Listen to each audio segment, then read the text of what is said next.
Student, आज हम discuss करेंगे एडजॉइंट ऑफ ए मैट्रिक्स।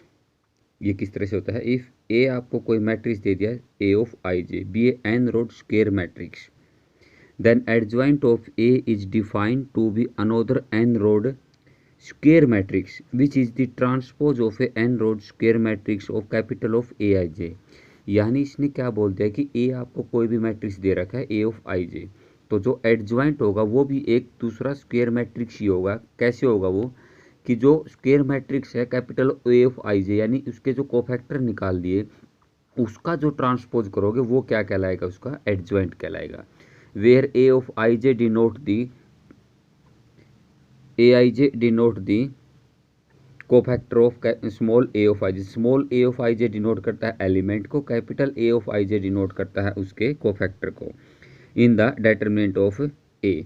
तो द एडजॉइंट ऑफ ए जो है वो किसके इक्वल होगा, जो भी आप कोफैक्टर निकालो अगर उसका जो ट्रांसपोज होगा वो उसका क्या कहलाएगा, एडजॉइंट। तो एडजॉइंट ऑफ ए किसके इक्वल होगा, कैपिटल ए ऑफ आई जे का ट्रांसपोज। तो ये किसको रिप्रेजेंट करता है, एक एडजॉइंट को। अब इसके बारे में थोड़ी और जानकारी आगे देखते हैं। अब ये एक थ्योरम है कि if A be square matrix of order N then A adjoint A is equal to determinant of I of N. तो यहाँ पर भी हमने ए कोई मैट्रिक्स ले लिया A of I J, be a n rowed square matrix है। अब आपको हमने एडजॉइंट ए निकालना है। एडजॉइंट ए के बारे में आपको पता है कि पहले हम उसका क्या करते हैं, कोफैक्टर निकालते हैं और फिर उसका क्या करते हैं, ट्रांसपोज। यानी ए ऑफ आई जे का इसने क्या कर दिया, कैपिटल ए ऑफ जे आई। एक तो आप ऐसे लिखो कैपिटल ए ऑफ जे आई, एक आप लिखो कैपिटल ए ऑफ आई जे और इसका ट्रांसपोज। ट्रांसपोज का पता भी आपको आई जे के अंदर कन्वर्ट हो जाएगा और जे ए के अंदर आई के अंदर। Where capital A of J I is the cofactor of A of J I in the determinants of A. Now I J तो element the sum of the products. अब जैसे ए और एडजॉइंट ए, इन दोनों की हमने multiply करनी है, तो पहले आप ए मैट्रिक्स लिख लोगे, उसके बाद जो एडजॉइंट है वो है, तो क्या होगा, the sum of the products of corresponding element of ith row of A and jth column of adjoint of A. यानी फर्स्ट रो फर्स्ट कॉलम के अकॉर्डिंग जब आप इनकी मल्टीप्लाई करोगे तो क्या आएगा, A I one A one J plus A I two plus A two J plus dot dot dot, इस तरह से। जबकि एक जो लास्ट वाली जो है एडजॉइंट ऑफ ए हमने निकाला वो कोफैक्टर की फॉर्म में भी हो जाएगा। तो A of I one A J I plus A of I two A J two plus dot dot dot, इस तरह से।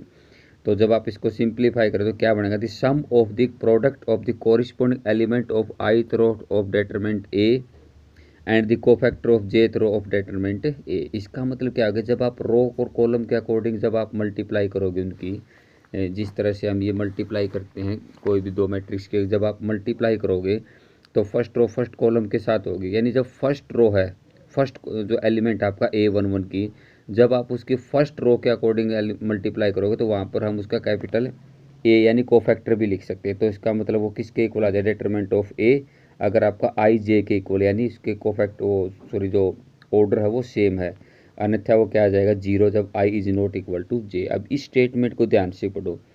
इन the determinant of A the sum of the products of element of any row by their corresponding cofactor, उसी रो के cofactor से करोगे तो determinant of A. And if the sum of the product of element of any row by the corresponding cofactor of element of any other row, तो वो किसके equal आ जाएगा, जीरो। तो ये किसके इक्वल आ जाएगा, आपका डिटरमिनेंट ऑफ ए। तो A adjoint A is equal to किसके इक्वल होता है, डिटरमिनेंट ऑफ ए के इक्वल हो। अब डिस्कस करें inverse of A square matrix. If A is a n-rod square matrix and if there exists another n-rod square matrix B such that AB is equal to B of A is equal to identity of A, यानी A और B दो matrix की multiply अगर identity के equal है तो हमने वो ट्रांसफॉर्मेशन और जो एलिमेंट्री ट्रांसफॉर्मेशन है उसके अंदर भी हमने ये सम किए थे। अगर दो मैट्रिक्स की मल्टीप्लाई आइडेंटिटी के इक्वल हो तो वो एक दूसरे के क्या होते हैं, इनवर्स होते हैं। यानी ए बी का इनवर्स और बी किसका इनवर्स होता है, ए का। तो ए इनवर्स किसके इक्वल हो जाएगा, आइडेंटिटी, यानी एक दूसरे के क्या होते हैं, ये इनवर्स होते हैं। तो अब यहाँ से हम इनवर्स कैसे निकालेंगे वो देखो। अब अभी हमने एक प्रॉपर्टी की थी A adjoint A is equal to adjoint of A is equal to determinant of A of I N के इक्वल होता है। हमने इन तीनों को किससे मल्टीप्लाई कर दिया, डिटरमिनेंट ऑफ ए डिवाइड कर दिया, सॉरी तो डिवाइड कर दिया। एक बात का ध्यान रखें, डिटरमिनेंट ऑफ ए और सिंपल ए में फ़र्क है। ये एक मैट्रिक्स को डिनोट करता है, जबकि ये एक स्केलर क्वांटिटी को डिनोट करता है, यानी 2, 5, 7 इस तरह से होते हैं, सिंगल 2 या फिर -5 इस तरह से, जबकि ये एक मैट्रिक्स ऑर्डर के रूप में होता है। तो इस तरह से मैट्रिक्स को हम मल्टीप्लाई या डिवाइड इस तरीके एक साथ दोनों तरीके से नहीं कर सकते दोनों तरफ से, तो उसके लिए कुछ ना कुछ प्रॉपर्टी होती है, वो आपको बता दी जाएगी। ये एक स्केलर को हम मल्टीप्लाई या डिवाइड या कर सकते हैं। तो तीनों तरफ हमने इसे डिवाइड कर दिया, तो ये बन जाएगा A adjoint of A divide में determinant of A is equal to identity of N, यानी दो मैट्रिक्स की मल्टीप्लाई जब आइडेंटिटी की इक्वल होती है वो एक दूसरे के क्या होते हैं, इन्वर्स होते हैं। यानी ए का इन्वर्स, यानी इसका इन्वर्स ये हो जाएगा, यानी ए इन्वर्स आपका किसके इक्वल आ जाएगा, एडजॉइंट ऑफ ए डिवाइड में डिटरमिनेंट ऑफ ए। अब इन्हीं से रिलेटेड कुछ क्वेश्चन हम सॉल्व करते हैं। सबसे पहले हम निकालते हैं एडजॉइंट। अब ए आपको कोई भी मैट्रिक्स दे दिया जिसका ऑर्डर क्या बनेगा, 3 क्रॉस 3, ठीक। अब सबसे पहला काम इसका डिटरमिनेंट निकालना। डिटरमिनेंट निकाल लिया भाई, कितना आ गया इसका 27। उसके बाद अब आपको पता है कि एडजॉइंट निकालने के लिए कोफैक्टर निकालने पड़ते हैं। कोफैक्टर ऑफ ए, आप इसके सभी कोफैक्टर निकाला, आपको पता भी A11 निकालो, फर्स्ट रो फर्स्ट कॉलम 3 - 5 कितना आ जाएगा 3। फिर A12 इस रो को छोड़ दिया, इस कॉलम को और इस रो को, इन दोनों की मल्टीप्लाई 2 माइनस माइनस प्लस के 10 यानी 12 आ जाएगा। लेकिन एक बात का ध्यान रखिए, 1 और 2 दोनों का सम कितना आ गया, 3 आ गया, तो इसका मतलब इसका सिंबल क्या हो जाएगा, चेंज हो जाएगा, यानी कितना आ जाएगा माइनस का 1 2। इसका होगा 1 और 3 4 नहीं होगा, 2 और 1 3 हो जाएगा इसका, ये किसका हो जाएगा आपका प्लस का। 2 और 2 का नहीं होगा भाई, क्योंकि 2 और 2 का सम कितना होता है 4। 2 और 3 का हो जाएगा, 3 1 का भी नहीं होगा, 3 2 का भी हो जाएगा।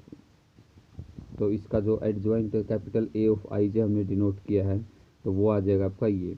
उसके बाद एडजॉइंट निकालते तो इसका हमने क्या करना होता है, ट्रांसपोज। तो ये हमने इसका क्या कर दिया, ट्रांसपोज। तो ट्रांसपोज करने के बाद तो जो आपका एडजॉइंट ऑफ ए है वो किसके इक्वल आ जाएगा, 3 1 - 1। ये खुद भी एडजॉइंट जो ए निकालो वो भी खुद एक मैट्रिक्स की फॉर्म में आएगा।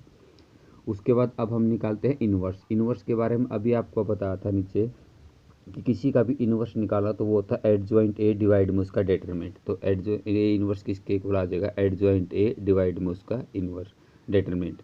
तो डिटरमिनेंट कितना आता है इसका 27। तो 1/27 इंटू में एडजॉइंट ऑफ ए।